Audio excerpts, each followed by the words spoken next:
नाज़रीन, supreme court की आईनी बेंच ने वफाकी फौजी अदालतों को मुकदमात का फैसला सुनाने की इजाज़त देने की हुकूमती इस्तदा मुस्तरद कर दी।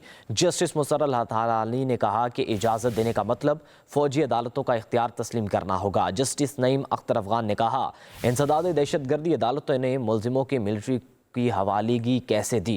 ATC कोर्ट्स का वजूहात पर मबनी कोई ऑर्डर मौजूद है तो दिखाएं कि इसकी समाअत आज फिर होगी।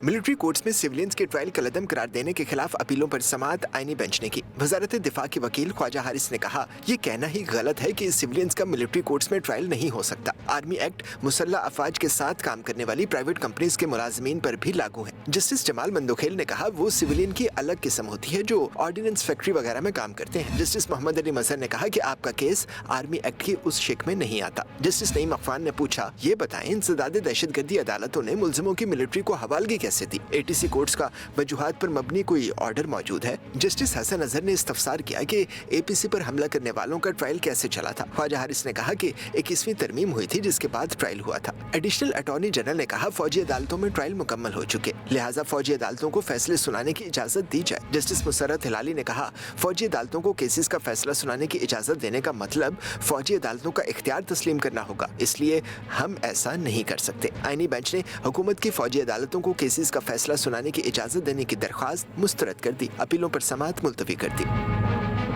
मिलिट्री कोर्ट्स में सिविलियंस के ट्रायल कलअदम करार देने के खिलाफ अपीलों पर समाअत आईनी बेंच ने की। वजारत दिफा के वकील ख्वाजा हारिस ने कहा, ये कहना ही गलत है कि सिविलियंस का मिलिट्री कोर्ट्स में ट्रायल नहीं हो सकता। आर्मी एक्ट मुसल्लह अफवाज के साथ काम करने वाली प्राइवेट कंपनीज के मुलाजमीन पर भी लागू है। जस्टिस जमाल मंदोखेल ने कहा, वो सिविलियन की अलग किस्म होती है जो ऑर्डिनेंस फैक्ट्री वगैरह में काम करते हैं। जस्टिस मोहम्मद अली मजहर ने कहा कि आपका केस आर्मी एक्ट की उस शिक में नहीं आता। जस्टिस नईम अफगान ने पूछा, ये बताएं, इंसदाद दहशतगर्दी अदालतों ने मुलजिमों की मिलिट्री को हवालगी कैसे दी। ATC कोर्ट्स का वजूहात पर मबनी कोई ऑर्डर मौजूद है। जस्टिस हसन अजहर ने इस्तफसार किया कि APC पर हमला करने वालों का ट्रायल कैसे चला था। ख्वाजा हारिस ने कहा कि 21वीं तरमीम हुई थी जिसके बाद ट्रायल हुआ था। एडिशनल अटॉर्नी जनरल ने कहा, फौजी अदालतों में ट्रायल मुकम्मल हो चुके, लिहाजा फौजी अदालतों को फैसले सुनाने की इजाजत दी जाए। जस्टिस मुसर्रत हिलाली ने कहा, फौजी अदालतों को केसेस का फैसला सुनाने की इजाजत देने का मतलब फौजी अदालतों का इख्तियार तस्लीम करना होगा, इसलिए हम ऐसा नहीं कर सकते। आईनी बेंच ने हुकूमत की फौजी अदालतों को केसेस का फैसला सुनाने की इजाजत देने की दरख्वास्त मुस्तरद कर दी। अपीलों पर समाअत मुलतवी कर दी।